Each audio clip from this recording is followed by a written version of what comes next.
In this video, we are going to show you how to use Poppy AI for advanced storytelling systems. Now, this is going to be on a board, of course, so open a new board.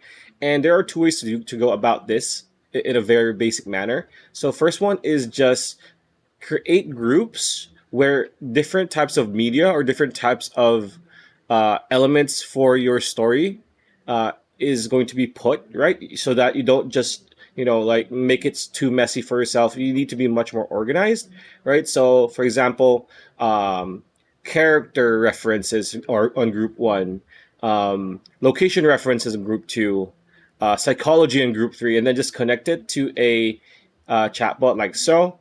That's the first one, right? The second one we can do is by clicking on mind map over here or pressing M, and on the main topic to say, uh, you know, big bad wolf story, right?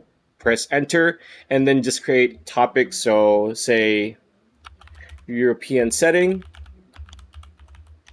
right?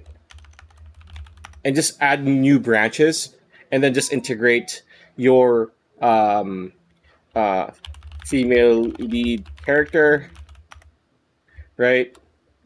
Small village in the woods, right? So just pretty much all the factors or outline or like all the elements, put it here, and then just integrate this mind map to a uh, there you go, to a Poppy AI chat bot over here, and again, world's your oyster. Poppy AI is your oyster, and that's pretty much it. And if you're interested in trying out Poppy AI, you can get a $25 discount when you click on the link in the description below.